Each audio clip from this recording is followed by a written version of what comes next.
기도하겠습니다. 하나님 아버지, 진심으로 감사를 드립니다. 우리 모든 인생 주님의 손에 있는 줄로 믿습니다. 주여, 우리 성가대의 찬양을 기쁘게 받으시고 우리의 모든 믿음의 고백이 오는 주님이 흠양하여 주옵소서. 오늘 이 귀한 주일 아침 하나님 앞에 왔습니다. 우리의 마음의 문을 활짝 여시고 심령의 문도 열어주시고 하나님의 임재가 우리의 심령에 가득하게 해주옵시며 말씀 들을 때에 주여 우리 마음밭에 잘 떨어진 귀한 말씀이 꽃피고 열매 맺는 은혜가 있게 하여 주옵소서. 예수님 이름으로 기도하옵나이다. 아멘. 오늘 하나님께서 우리에게 주시는 말씀은 마태복음 17장 말씀입니다. 마태복음 17장 14절부터 20절까지입니다. 신약성경 29쪽 마태복음 17장 14절부터 20절까지 한 목소리로 다같이 합독합니다. 시작. 그들이 무리에게 이르매 한 사람이 예수께 와서 꿇어 엎드려 이르되 주여 내 아들을 불쌍히 여기소서. 그가 간질로 심히 고생하여 자주 불에도 넘어지며 물에도 넘어지는지라. 내가 주의 제자들에게 데리고 왔으나 능히 고치지 못하더이다. 예수께서 대답하여 이르시되 믿음이 없고 패역한 세대여, 내가 얼마나 너희와 함께 있으며 얼마나 너희에게 참으리요. 그를 이리로 데려오라 하시니라. 이에 예수께서 꾸짖으시니 귀신이 나가고 아이가 그때부터 나으니라. 이때에 제자들이 조용히 예수께 나와 이르되 우리는 어찌하여 쫓아내지 못하였나이까. 이르시되 너희 믿음이 작은 까닭이니라. 진실로 너희에게 이르노니 만일 너희에게 믿음이 겨자씨 하나만큼만 있어도 이 산을 명하여 여기서 저기로 옮겨지라 하면 옮겨질 것이요 또 너희가 못할 것이 없으리라. 아멘. 할렐루야. 아멘. 따뜻한 봄날입니다. 여러분 봄을 잘 느끼고 계십니까?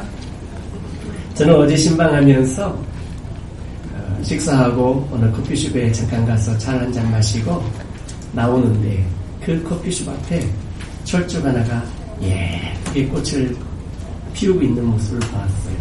얼마나 그 분홍색 꽃빛이 예쁜지 참 행복했습니다. 인터넷 기사를 보니까 벚꽃이 제주도에서는 3월 며칠 날 피고 또 남해안은 며칠 날 피고 이렇게 조금씩 올라오는 벚꽃의 개화 시기를 알리는 기사를 보면서 빨리 벚꽃이 좀 피었으면 좋겠다 이런 생각을 하면서 또 그 예쁜 사진들을 보면서 마음이 따뜻해졌습니다. 우리 중랑천에도 벚꽃이 참 예쁘게 핍니다. 우리 중랑천 한번 나가보십시오. 벚꽃이 필 때 가면 정말 예쁩니다. 먼 곳에도 좋은 곳에 좋은 벚꽃이 피는 것도 있겠지만 가까운 곳에도 하나님 우리에게 주신 좋은 선물들이 많이 있는 것을 봅니다. 내 주변에 주신 우리 가족이 선물이고 함께 신앙생활하는 우리 사랑하는 옆자리에 앉아 계신 성도님들이 하나님 주신 선물입니다. 할렐루야. 네. 아멘. 참 좋은 하나님의 은혜인 줄로 믿습니다. 인생을 살면서 하나님이 이런저런 인생의 행복함도 주시고 때로는 고난도 주시면서 우리에게 주의 은혜를 경험하게 합니다. 또 놀라운 영적인 어떤 신비한 세계도 체험하게 합니다. 때로는 기적 같은 일도 경험하게 하십니다. 이런 모든 것들이 하나님께서 우리와 함께 계신 증거인 줄로 믿습니다.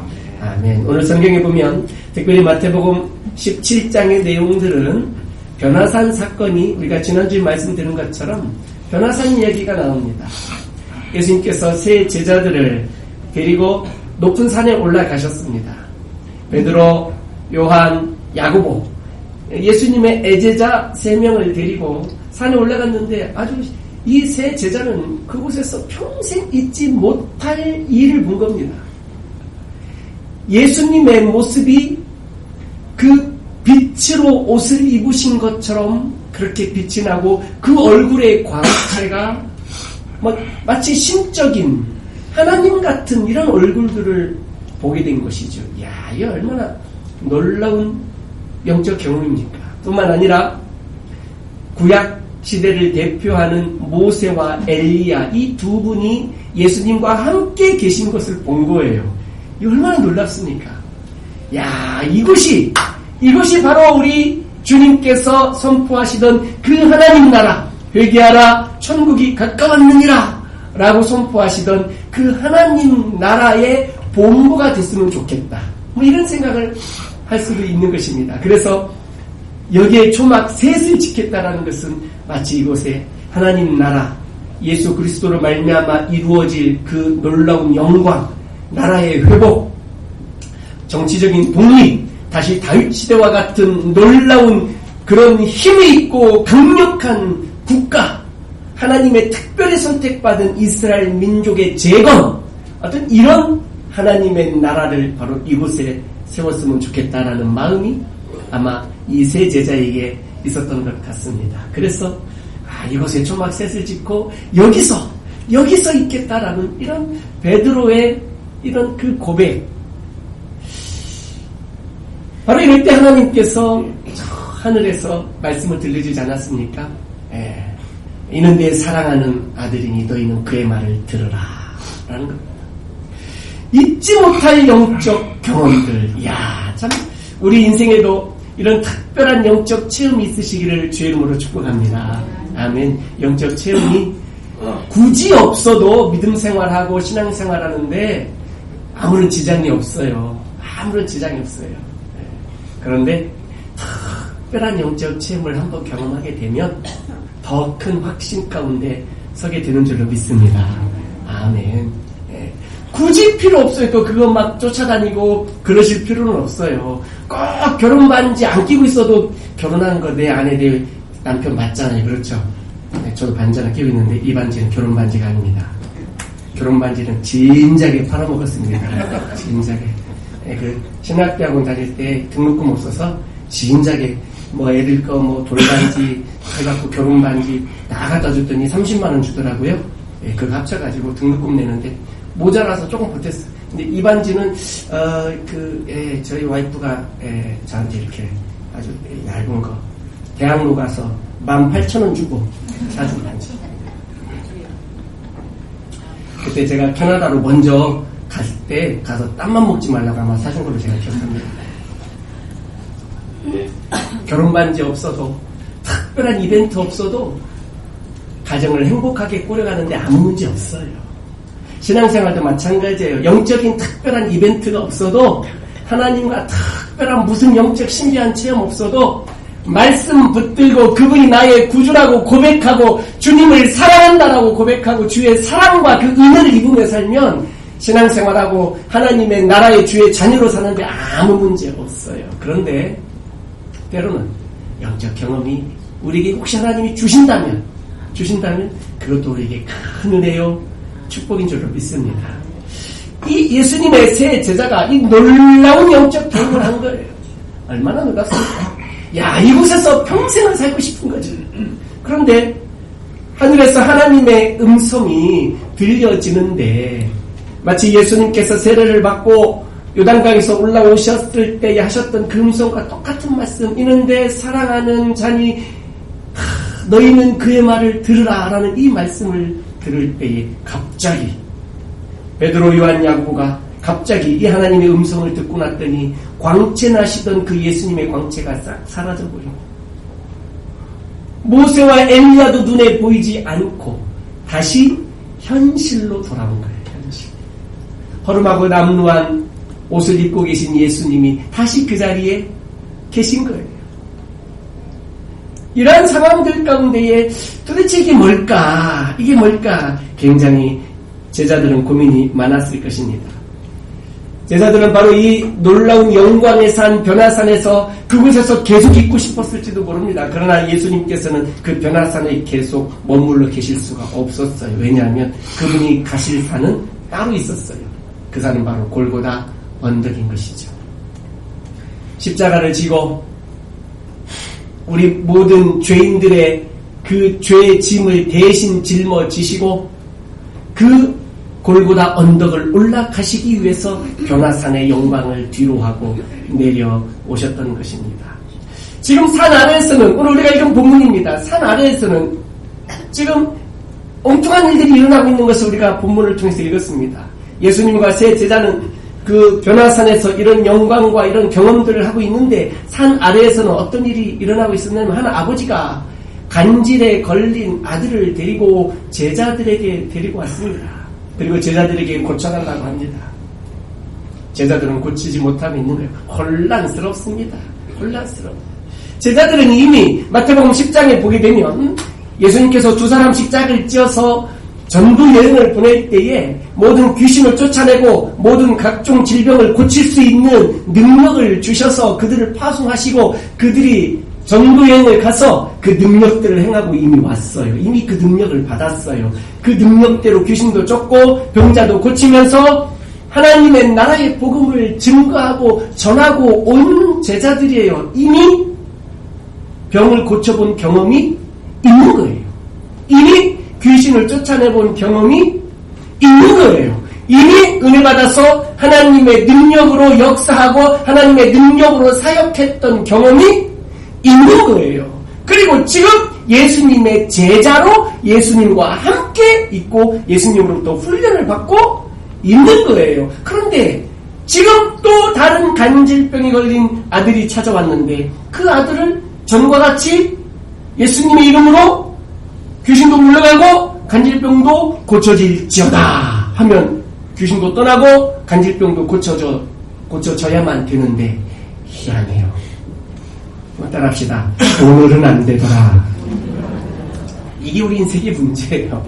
오늘은 안 되는 거예요. 오늘은. 왜 오늘은 안 될까? 왜 오늘은 안 될까? 제자들에게 큰 혼란을 전에는 됐었는데 왜 오늘은 안 될까? 왜 오늘은 안 될까? 예수님이 내려오셨더니 지금 난리가 났습니다. 예수님의 모습을 보고 제일 먼저 뛰어와서 예수님 발 앞에 넓적 엎드리는 사람이 한 사람이 있었어요. 다름 아닌 간질에 걸린 아들을 둔 그의 아비였어요. 넓적 엎드려 예수님께 말씀드립니다. 그간의 상황들을 말합니다. 주님, 간질에 걸린 내 아들을 데리고 왔습니다. 그런데 당신의 제자들이 고치지 못하더이다. 바로 여기에는 어떤 그의 아버지의 마음이 들어있느냐면 첫 번째는 이 제자들이 고쳐주지 못한 것에 대한 어떤 원망이 좀 있을 것 같아요. 원망이. 두 번째는 예수님 당신도 혹시 못 고칠 수도 있을 것 같다는 아마 불신의 마음이 조금은 섞였지만 그래도 기대감이 조금 있는 두 가지 마음이 섞여 있는 이런 마음일 것 같아요. 이런 마음. 그 마음으로 주님 앞에 엎드린 이 아비의 모습을 보게 됩니다. 예수님이 이 아비에게 그 상치 않은 그 아들의 상황을 듣게 되는데 그 아들이 지금 어떤 상황이냐면 불에도 자꾸 넘어지고 물에도 자꾸 넘어진다는 거예요. 간질병은 오늘날에는 어느 정도 치유가 되는 걸로 알고 있습니다. 전기치료나 뇌파치료 또는 약물치료로 어느 정도 치유가 되는 줄 알고 있습니다. 그러나 완전하게 완치되는 것은 그리 쉬운 병은 아닌 걸로 알고 있습니다. 자, 한번 이 아버지의 마음 한번 생각해 보십시오. 정말 눈에 넣어도 아프지 않을 만큼 귀하고 사랑스러운 아들. 이 아들이 간질이 한번 발작을 하면 불을 가리지 않고 쓰러지고 넘어지는 거예요. 막 물에도 뛰어듭니다. 저는 물하면 개인적으로 좀 두려움이 있어요. 아시는 것처럼 제가 초등학교 3학년 때 물에 빠져 죽을 뻔했잖아요. 그래서 지금 물하면 좀 아직도 제 마음에 두려움이 좀 있습니다. 물에 자꾸 넘어지는 거예요. 물 속. 심지어는 불 속에로 막 넘어지는 거예요. 불 속에. 남수단 우리 박경호 선교사님은 간질은 아닌데 말라리아 때문에 말라리아 균이 이 혈관을 타고 이쪽 귀 쪽에 이 전정기관을, 평형 감각을 잡아주는 이 귀 쪽의 전정기관의 그 평형 감각을 관장하는 것을 이렇게 들어가서 걸을 때에 균형감 없이 이렇게 한쪽으로 이렇게 오른쪽으로 돌돌 이렇게 쓰러져 넘어지지 않습니까? 요즘 또 왼쪽으로도 넘어진답니다. 그래서 지난번에 이 농장 확장 공사하다가 이렇게 담을 한번 낮은 담을 한번 이렇게 넘어서 저쪽으로 가려고 하는데 넘은 다음에 이게 또 정신을 붙잡아가지고 오른쪽으로 푹 쓰러져서 부딪혀서 갈비뼈에 금이 간 사고가 바로 있었던 걸 기억합니다. 그런데 이 아들은 간질 때문에 그러고 있는 거예요. 얼마나 안타깝습니까? 이 아들을 시도 때도 없이 간질을 하고 있다는 이것 보면 이 아버지는 일이 손에 잡힐까요? 직장에 가서 일을 하다가 또는 밭에 가서 일을 하다가 아들이 발작했다는 소식을 들으면 일하던 거 다 놓고 막 달려가서 그 아들 또 가도 그 아들을 발작하고 있는 아들을 붙잡고 해줄 수 있는 게 뭐겠어요? 아무것도 해줄 수 있는 게 없어요. 뭐 다리를 주물러 준다든지 뭐 팔을 주물러 준다든지 아니면 끄라고 같이 울고 있다든지 해줄 수 있는 게 아무것도 없는 이 아버지의 마음. 이 아버지의 마음. 오늘날에도 아픈 자녀를 둔 부모들이 있어요. 불치병, 난치병 또는 장애아동. 이런 아이를 키우는 부모의 마음을 우리가 혹시 이해할 수 있겠습니까? 그런 자녀를 두지 않았다면 조금도 이해하기 어렵습니다. 조금. 저도 잘 모르겠어요. 조금도 이해하기. 제 고향 시골 교회에 저랑 아주 가깝게 지냈던 제 친구 집사님이 하나 있어요.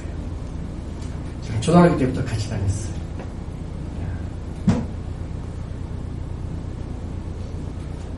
약사인 총각을 만나서 손을 보더니 일찍 결혼했어요. 여자예요? 남자 아니에요? 일찍 결혼했어요. 저는 그 어머니, 돌아가신 어머니 권사님에게 중학교, 고등학교 때부터 찾아다니면서 장모님 밥 주세요 그랬었는데 장모님, 그 장모님, 이 장모님 아니에요. 네. 그런데 결혼을 해서 첫 딸을 낳았는데 이 아이가 뇌성마비였어요. 지금은 20대 중후반이 됐어요. 그 아이가. 체격이 지 엄마도 작지 않은데 엄마보다 훨씬 더 체격이 커요. 거의 아기를 어릴 때부터 그 큰 아이를 지금까지 업어서 차에 태우고 고생이 이만저만이 아니에요. 그 아이 키우면서 허리, 무릎 너무 무겁고 힘드니까 허리, 무릎 쉽지 않고 최근에 수술 받았어요. 그래서 몸이 아픈 게 다겠습니까? 그 마음이 얼마나 힘들까요? 맨날 기도로 삽니다. 기도로. 내 아이가 아프니까 교회에다가 장애인들이 예배드릴 수 있는 사랑부를 만들어서 그 사랑부 아이들 숨어있고 아이들 감춰놓고 부모들이 아이가 장애가 있으면은 밖에 때 보이려고 안 하잖아요. 그런 아이들을 다 시청의 도움을 받아서 아이들을 명단을 알아내서 전도하러 부모에게 다니면서 같이 예배드리자고 한 사람, 두 사람 그 장애 아동들 부모하고 불러내서 지금 수십 명이 모여서 같이 예배드려 주일마다 사랑부 예배. 그 아이를 키우는 부모의 마음 어떨까요? 지금 오늘 본문에 나오는 이 아버지 마음이에요. 아버지 마음. 얼마나 힘들었을까요? 얼마나 마음이 아팠을까요? 물속에도 뛰어들고 불속에도 뛰어드는 이 어처구니 없는 일을 보면서 이 아버지의 마음은 얼마나 찢어졌을까요? 지금 이런 아버지가 그 아들을 데리고 예수님의 제자들이 온 거예요. 어떤 기대감을 가지고 왔을까요? 분명히 여기에 답이 있다. 여기에 치료가 있다. 여기에 해답이 있다. 여기에 열쇠가 있다라는 마음으로 데리고 왔는데 제자들이 할 수 있는 것은 과거에는 했었는데 오늘은 안 되는 거예요. 오늘은. 바로 이런 이야기를 예수님 오시니까 발 앞에 넋쭉 엎드려서 다 예수님에게 말씀을 드리는 이 아버지의 이 마음, 아버지의 마음. 참 안타깝습니다. 더더군다나 더 안타까운 것은 이 아들이 쓰러지고 넘어질 때 물속으로 막 뛰어 들어가려고 하는 그 타이밍에 아들아! 이름을 불러서 조심해! 하고 싶은데 이 아이는 귀머거리를 합니다. 듣지도 못해요. 아빠 나 이상해, 몸이 아파, 이상해, 경련이 올 것 같아 라고 이렇게 미리 말이라도 좀 해주면 쓰러지지 않도록 붙잡아 줄 텐데 이 아이가 봉헌을 합니다. 최악의 상황이죠. 그 가슴 속에 얼마나 큰 한을 가지고 살을까요? 살아도 사는 게 아니에요. 이것은 죽음거나 마찬가지인 인생이에요. 이 아픔을 가지고 주님 앞에 찾아왔다라는 거죠. 사랑하는 성도 여러분, 오늘은 우리가 어떤 문제를 가지고 주님 앞에 찾아왔습니까? 이 아버지의 이 아픔과 한, 절망, 이런 것들이 혹시 우리에게 있다면 오늘 주님 앞에 다 말씀드릴 수 있기를 바랍니다. 사랑하는 성도 여러분, 예수님은 제자들과 변화산에 있었지만 그 산 아랫동네에서는 다른 제자들과 그리고 여러 사람들이 지금 모여있는 이 상황들이 너무나도 혼란하고 너무나도 절망스럽고 너무나도 어지러운 상황 속에 있다는 것을 우리가 알 수 있어요. 마치 지금 우리가 살고 있는 우리 산 아랫동네인 바로 우리 이 시대의 삶과 똑같다라는 거예요. 오늘 우리 이 시대의 삶이 산 아랫동네인 이 시대가, 이 세대가 바로 혼란하고 혼탁하고 어지럽고 문제로 가득 차 있고 치유되지 않는 질병들을 가지고 있는 이 시대를 우리가 지금 살고 있는 모습을 보게 되는 것이죠. 사랑하는 성도 여러분, 바로 이런 시대를 우리가 살고 있기 때문에 예수님께서는 변화산 위에 머물러 계실 수가 없었고 이 시대를, 이 세대를 치유하시고 회복시키시고 건지시고 구원하시기 위하여 변화산 위에서 내려오셔야만 했다라는 거예요. 죄인된 우리를 건지고 구원하고 살려주시고 다시 회복시키기 위해서 예수님은 다시 산 아래로 내려오셨고 또 다른 산을, 십자가를 지고 골고다로 올라가셔야만 했다는 것입니다. 사랑하는 성도 여러분, 이 아비를 위해, 이 아비의 아들을 살리기 위해 예수님은 변화산에서 내려오셨습니다. 주님은 우리를 살리기 위해 변화산에서 내려오셨고 골고다 언덕으로 올라가셨습니다. 제가 이 믿음으로 주 앞에 설 수 있기를 주의 이름으로 축복합니다. 아멘. 예수님께서는 이 아버지의 말을 듣고 이렇게 말씀하십니다. 17절에 보니 이렇게 말씀합니다. 같이 한번 읽을까요? 17절 시작. 예수께서 대답하여 이르시되 믿음이 없고 포악한 세대여, 내가 얼마나 너희와 함께 있으며 얼마나 너희에게 참으리요, 그를 이리로 데려오라 하시니라. 아멘. 믿음이 없고 패역한 세대여, 믿음이 없다. 또 제자들이 좀 이따 질문합니다. 주님, 왜 우리는 아까 안 됐습니까? 왜 오늘은 안 됐습니까? 과거에는 됐는데. 예수님이 설명해 줍니다. 20절에 너희 믿음이 작아서 그렇다.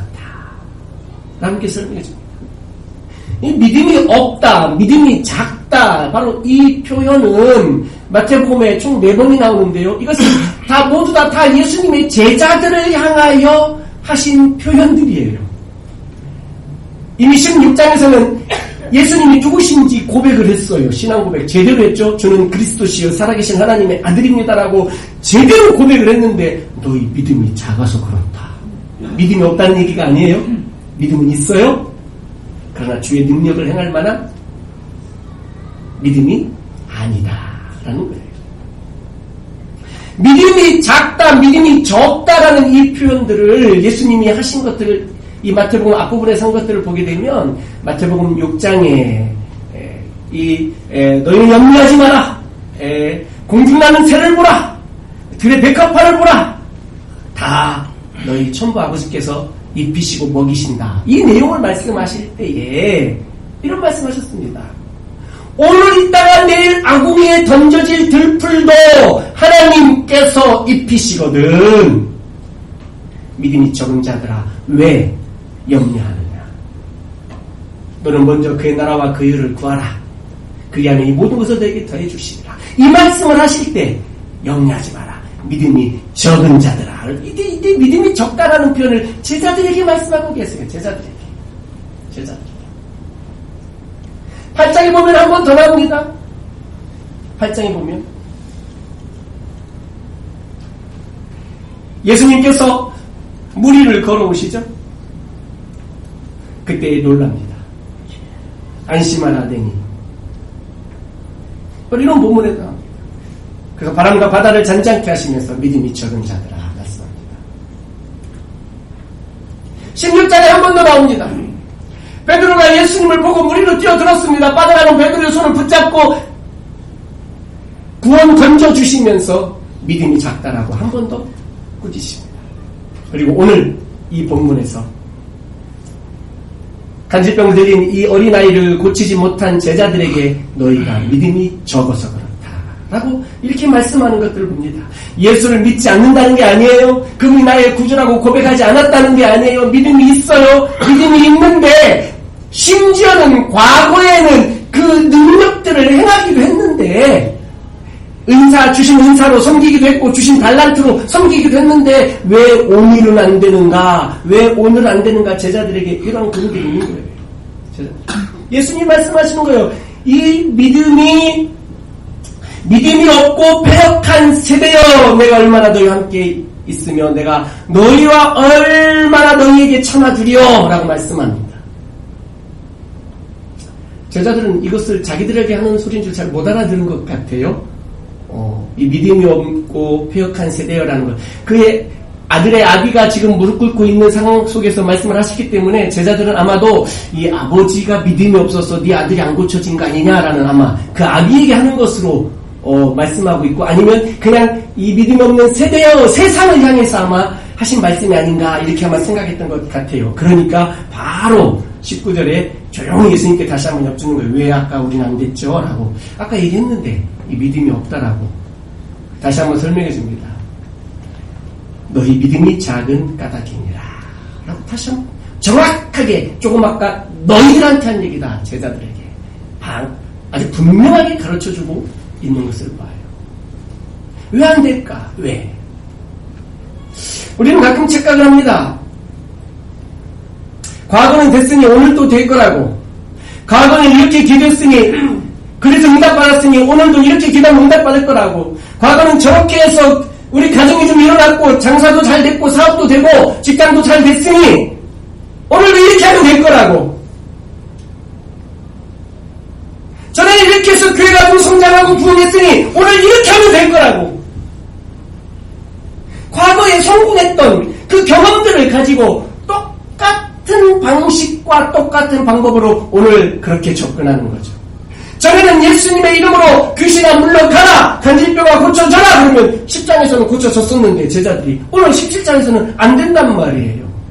왜냐하면 그 방법과 방식은 똑같이 그 방법과 그 방식을 취하고 있지만 중요한 것은 뭔가 가장 중요한 것은 빠져있는 게 있다는 거예요. 빠져있는 게. 그게 뭐냐?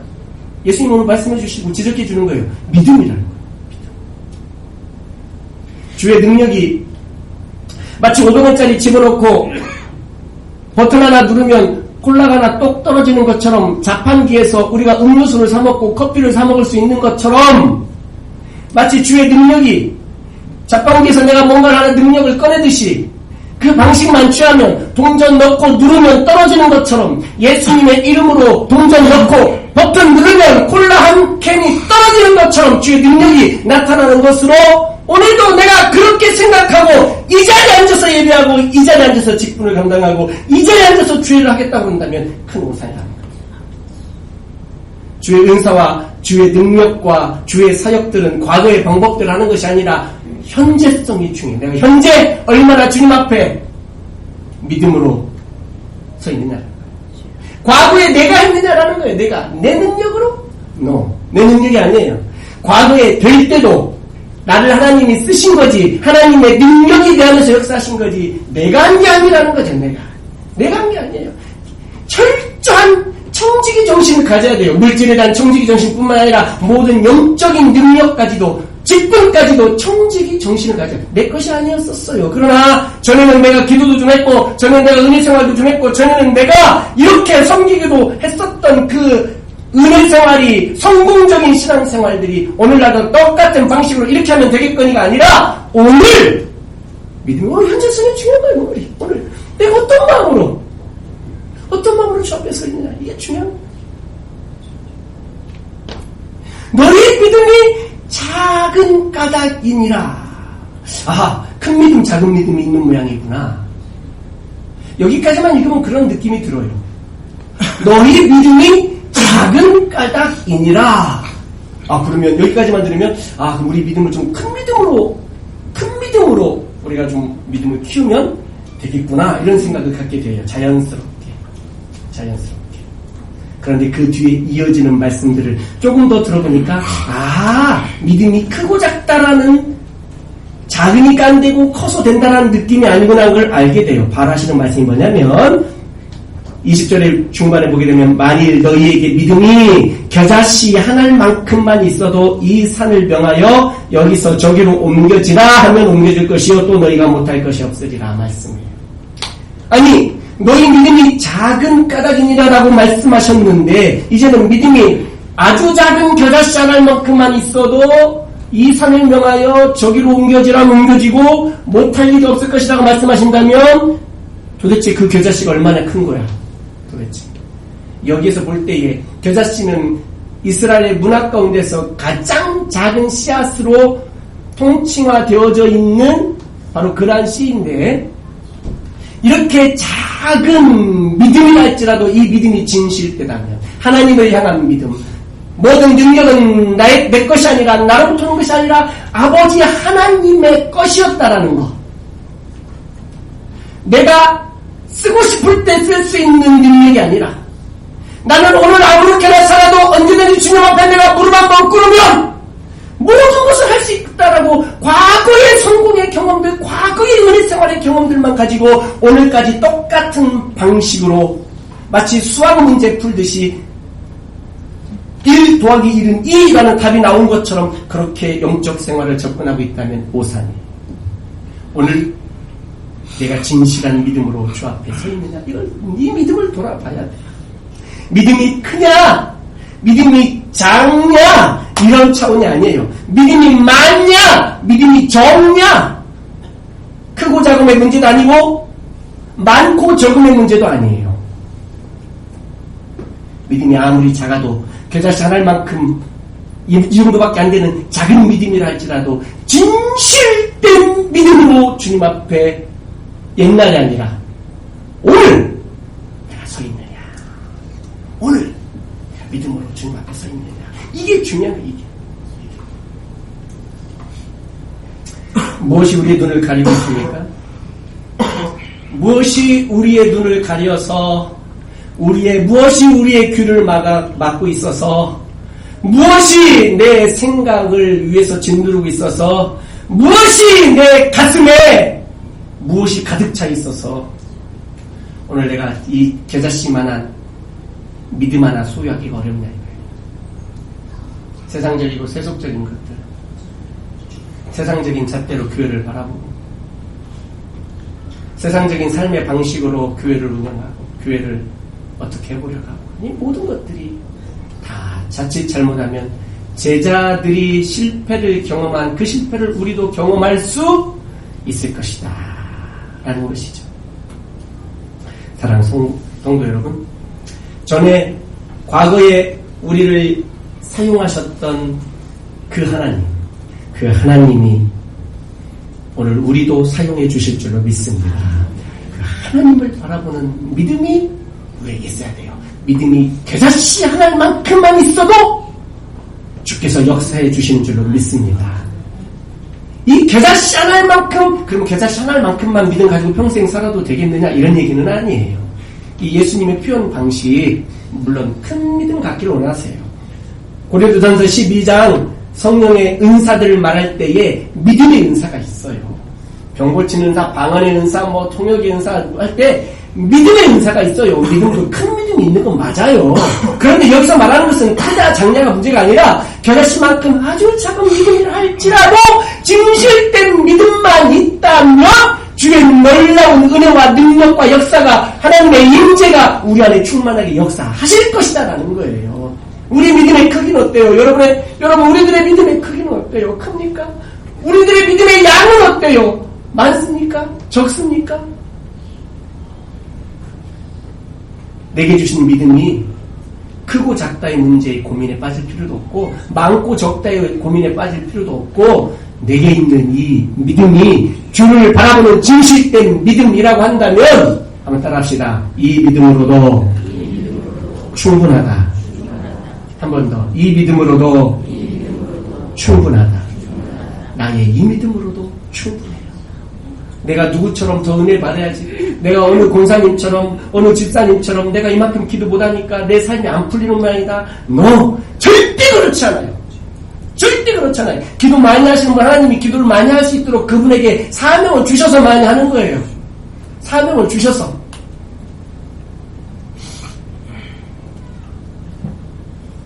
하나님이 돈을 좀 벌게 하면은 그 돈을 갖고 주의를 하라고 사명을 주시면서 그 물질도 주시는 거예요. 건강을 주셨다면 이 건강 가지고 주의를 좀 하라고 사명을 주시면서 건강도 주시는 거예요. 뭐 누가 나하고 비교할 필요가 없어요. 내게 주신 내 믿음이 있어요. 물론 이 믿음이 자라기를 바라지만 현재 지금 가지고 있는 이 믿음이 겨자씨만한 작은 믿음이라 할지라도 주를 바라보는 진실한 믿음, 하나님의 놀라운 역사가 나를 통해서가 아니라 내가 하는 게 아니라 하나님이 하시는 것을 진실한 믿음으로 고백한다면 나의 이 작은 믿음으로도 충분하다. 충분하다. 예수님께서 아비에게 말합니다. 오늘 본문 말씀 한번 볼까요? 17절 마지막. 자, 17절 마지막에 그를 시작. 그를 이리로 데려오라 하시니라. 한 번 더 시작. 그를 이리로 데려오라 하시니라. 그 아비에게 예수님 말씀합니다. 네 아들 데리고 와라. 네 아들 데리고 와라. 네 아들 데리고 와라. 그 아들이 어떤 아들입니까? 간질로 물에도 불에도 쓰러지는 아들. 평생 한과 절망감으로 평생 힘들게 키운 아들이에요. 네 아들 이리로 데려와라 말씀합니다. 사랑하는 성도 여러분, 오늘 우리에게도 같은 말씀을 하시는 줄을 믿습니다. 네 아들 이리로 데려와라. 주님이 너의 딸 이리로 데려와라. 네 남편 이리로 데려와라. 네 아내 이리로 데려와라. 네 부모 이리로 데려와라. 네 형제 이리로 데려와라. 네 이웃 이리로 데려와라. 사랑하는 성도 여러분, 주님 앞에 데려오십시다. 네 아들을 이리로 데려와라 라는 이 말씀을 받으면서 특별히 내가 누구를 주님 앞에 지금 데리고 가야 되는가? 저렇게 불치병, 난치병, 영적으로 마음의 손상을 입고 참으로 힘들고 어렵게 살아가고 있는 바로 그를 향하여 주님이 그를 이리로 데려와라 라고 이렇게 우리에게 말씀을 주고 계신 거예요. 오늘 아들을 데려오라는 이 말씀을 받으면서 우리가 특별히 오늘 세대 통합을 통해서 믿음이 전수되기를 바라는 우리 시대에 우리 자녀들 주님 앞으로 데려오실 수 있기를 주의 이름으로 축원합니다. 우리 손주들 주님께로 데려오실 수 있기를 주의 이름으로 축원합니다. 내게 겨자씨 하나만한 믿음만 있어도 주께서 회복시켜 주시고 다시 고쳐 주시고 그 마음을 열어주시고 주님을 구주로 영접하게 하시고 그가 다시 은혜받고 신앙생활할 수 있게 해주시고 그의 모든 삶을 다시 일으켜 세워주시는 역사가 그를 주께로 데려오는 순간에 이루어질 줄로 믿습니다. 예수님께서 이 아들을 고쳐주십니다. 꾸짖으시니 귀신이 떠나고 이 아이가 정상이 되어진 것을 봅니다. 사랑하는 성도 여러분, 오늘 우리에게 특별히 산 아래에 살고 있는 우리에게 필요한 것이 뭡니까? 바로 믿음입니다. 믿음입니다. 물 위로 오라라는 말씀을 내가 확신하고 믿고 신뢰하고 물 위로 발을 내디딜 수 있는 믿음, 이 믿음이 우리에게 필요합니다. 하나님의 법궤를 메고 요단강 물 위로 발을 내디뎠던 이 믿음이 우리에게 필요합니다. 계란으로 바위치기와 같았던 다윗이 골리앗 앞에 물맷돌 몇 개 주워 들고 섰을 때에 겁없고 정말로 무모한 짓 같아 보이는 바로 그 믿음이 내 힘으로가 아니라 골리앗 너는 창과 칼과 단창을 의지하여 붙들고 나한테 오지만 나는 만군의 여호와의 이름으로 너에게 가노라라는 내 능력이 아니라 하나님의 능력이 우리 안에 계심을 믿고 나아가는 믿음이 우리에게 필요합니다. 히브리서 11장 말씀에는 믿음이 없이는 하나님을 기쁘시지 못한다 라고 말씀합니다.